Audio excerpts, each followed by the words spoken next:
Welcome back to the ScreenCraft channel. Today we're going to be looking at Jordan Peele's Nope. We're going to analyze it. I know this video is coming in a little bit late. I actually wrote an article a couple of weeks ago that delved into this movie and broke it down in the same way that I'm going to do it in this video, but I wanted to see it again. I wanted to sit in it and think about the themes and think about what Jordan Peele maybe was trying to say, or if he was trying to even say anything at all. And spoiler alert, so hopefully most people have seen it, so you're not going to be upset if I spoil anything for you. Jordan Peele has said this many times in many interviews. Spectacle. It's kind of being thrown around by everyone in that cast, but for a good reason. One, because this movie was a spectacle. Not only in a cinematic way, but it was also literally a spectacle in terms of the UFO jean jacket.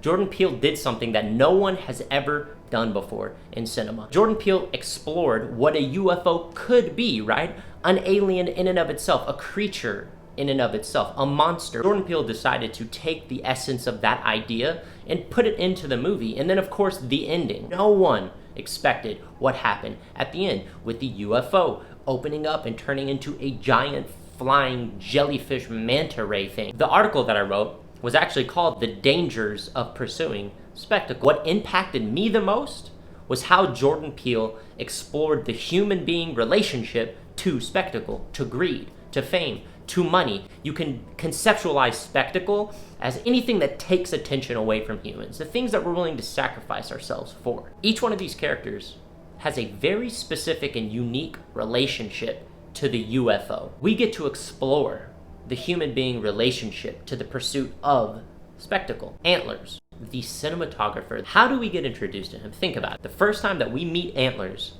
is when they are doing the horse shoot, right? What do we get from him? That he's bored. That he hates doing that. It means nothing to him. He's not having fun. He's sitting there behind the camera with dead eyes. Like this isn't interesting to him at all. And that's a big sign of his character. You know, that's an amazing way to kind of set up a character just by showing us how he behaves in that circumstance. And it's so subtle, but it's important. It comes into play later when we start to realize what he wants from the UFO, from spectacle. So the relationship that I think Antlers has with this UFO is like the Artur relationship. He's like the Kubrick type of person. He is willing to sacrifice himself to get the impossible shot, to do something no one has ever done before. He spent his whole life pursuing the impossible shot. And it's not about money for him. He has a great house. He makes good money. We get to see him in his home, and it's a really nice house. And he's going through all these shots of animals that are these weird kind of shots, and that's all subtext too, right? But really, he wants to capture something and be a part of something and be at that status that where he's doing something no one has ever done before. He's the ultimate artist. And what Jordan Peele explores with Antlers is this question. Is it worth it? Is getting the impossible shot worth it? Is achieving that status worth sacrificing yourself? Sacrificing your values? That is exactly what Antlers is all about. He's been trying to get this impossible shot. And what happens to him? He dies. He gets eaten by spectacle, by the UFO. And that is such a amazing symbol, right? Because what happens to people a lot of the time when they're willing to sacrifice everything to become famous or to get rich? They get eaten by the pursuit. They lose their values. They become corrupt. And I think that's what Jordan Peele is trying to symbolize with Antlers and how he goes down, but still left open to interpret because Antlers does get the impossible shot. I mean, when he's sitting there getting sucked up, he's rolling the film and he does get that shot. And in fact, we get a close-up of him. And in that moment where he's getting the impossible shot, he looks the most alive that he's ever looked in the entire movie. He doesn't have the dead eyes anymore. It's a justified question. Is that one moment of true living and true fulfillment worth sacrificing yourself? And it's up to us to interpret that how we want. Okay, so now I want to talk about Angel. His relationship to the UFO, I think, is my favorite. I think it's the most interesting, and I actually think it's the most relevant to what's happening in our society right now with social media, and I'll get into that. So basically, we get introduced to Angel when he's in Fry's, right? He's at his job. He hates it. It's boring. He's like your everyday average person, right? we go work a job, we got to pay our bills, but we're not fulfilled at all. We're not happy. We're doing it because we have to. And like he even treats Emerald and OJ in the beginning. He's like, yeah, you want this? Sure. He doesn't look happy at all with them. But the moment that OJ and Emerald start to talk about something cool, something interesting, they're doing something interesting, and Angel catches on to that. Then he's like, oh, wait a minute. Okay, let me get involved in this. What's going on? Then he becomes buddy-buddy. Then he tries to like get in with them. Angel is like the everyday person who's living an unfulfilled life. He's not happy. He's not special. He's not doing anything cool. In fact, he wants to be a part of the cool club, right? I see him as the person that wants to be a part of the Hollywood cool club. He's the outsider that wants to be in.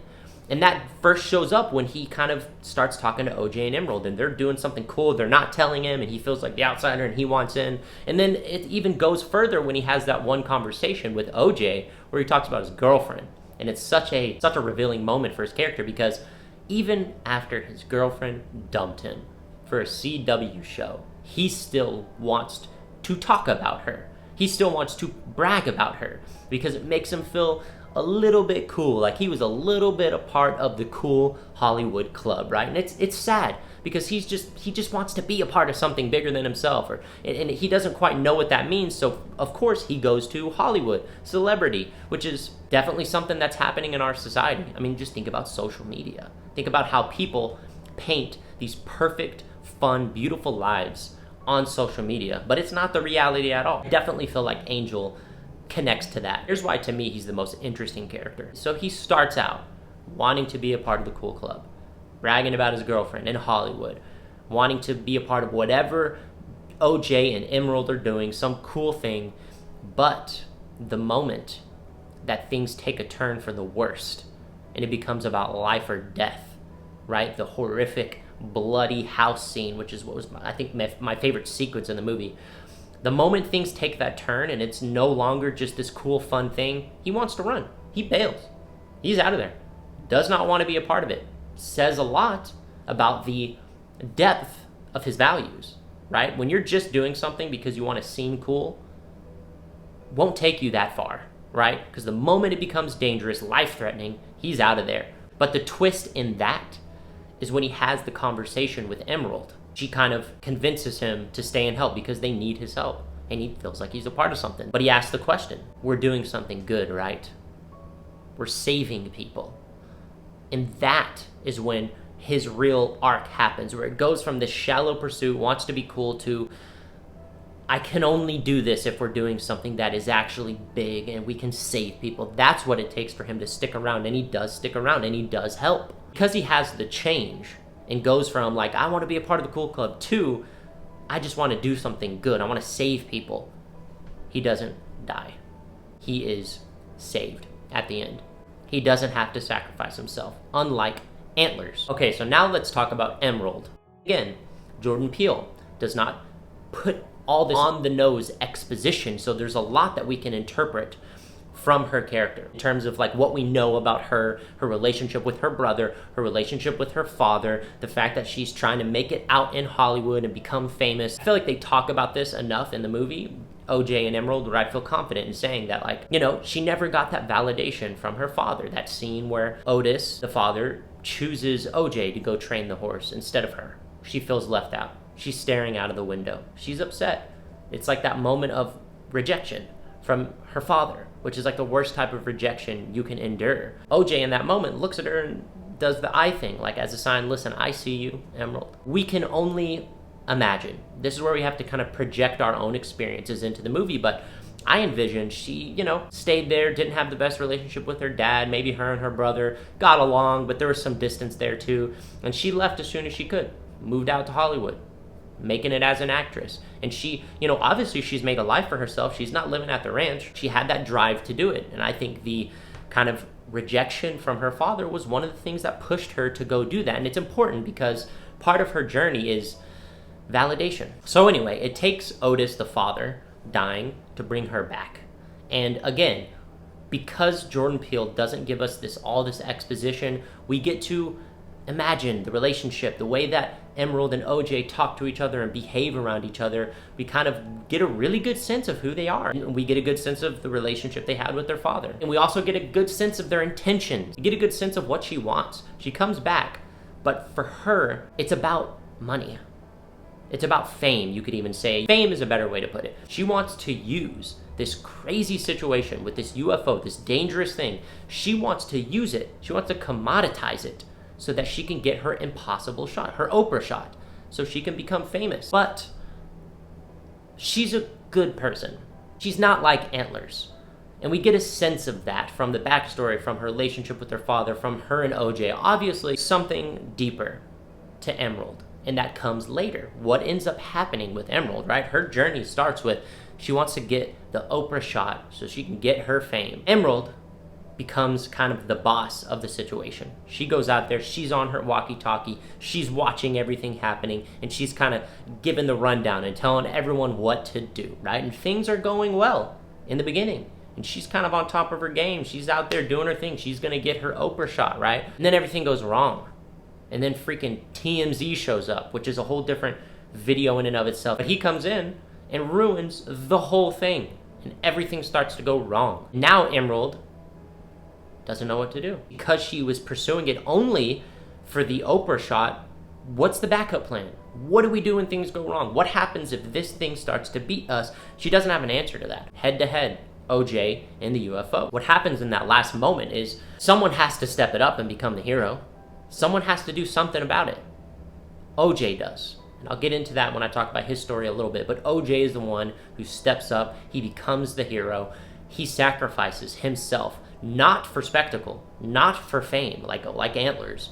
He sacrifices himself for family, which gives Emerald the most validation that you can get as a human being. She finally gets that last moment of fulfillment and validation from her brother, which is kind of what sends her off to run, and she's upset, but now things have changed for her. It's not about the impossible, the Oprah shot anymore. Now it's about, I have to stop this thing. It becomes something so much more serious and real and meaningful to her now. It's personal. She leads the UFO away from everything, gets to Jupiter's claim, which is a beautiful full circle story right there. She thinks quickly on her feet. Now that she's being driven by something so much more meaningful, she knows what to do.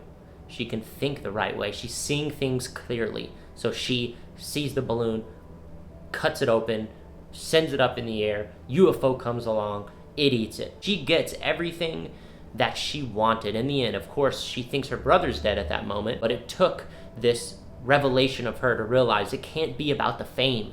It has to be about something more meaningful to her. The icing on top of the cake is getting the picture of the UFO. The cherry on top is her brother. Of course, did the brother die? It's open to interpretation. You can think about it as, yes, he's dead, but that's how Emerald is now gonna see OJ for the rest of her life. He became a true hero in that moment, right? Because I like to be optimistic. I think he lived through it somehow. I think somehow he distracted the UFO just enough, but he was able to get away. But that leads me into OJ's relationship with the UFO. OJ has the most simple arc. It's very clear. He's not pursuing spectacle. He's the only character in the movie that doesn't care about the spectacle of this UFO. He cares about the ranch. He cares about his family. He's the character who has strong values. And it's not about fame, it's not about spectacle. Yeah, let's get a picture of it. If that can help save the ranch, let's do it. Because he's able to see the thing for what it really is, and he's not corrupt, he's able to notice the pattern. That this thing is threatened when you look at it. When you look at this thing, it starts to chase you. You disrespect it. He's the only one that's able to see the pattern and understand it. And so he's actually the one who ends up taming it at the end of the day, in a sense, right? The kite, when he shoots that kite out, and he's the one that thinks on his feet when everything starts to go wrong. He's very clear of his values. He's not chasing this thing for the spectacle of it, and he's able to think quickly and knows exactly what to do, and he ends up taming it. He shoots the kite, and it literally is almost like wrangling a bull, wrangling a horse. Really cool metaphor. He ends up being the only one who tames this UFO enough to stare right at it without it immediately killing him, which again is what I think saves his life. Because he was able to respect it, because he wasn't trying to commoditize it because he wasn't corrupt by it and he sees it for what it is. There was a certain level of respect between him and the UFO, and I think that's what saves his life at the end of the day. Not only that, but the really cool thing to me is because OJ didn't disrespect the spectacle, he's not deluded by it, he's not chasing it, he's the one who becomes the spectacle at the end. He's the one who becomes the hero, the icon, which is what everyone wants. Everyone else in the movie is chasing it because that's what they want. And the one person who doesn't chase it and is confident in themselves for who they are, he's the one who achieves it. Very interesting statement by Jordan Peele. I mean, again, that's my interpretation, but I love to think about it that way. Okay, so now I'm going to talk about Jupe.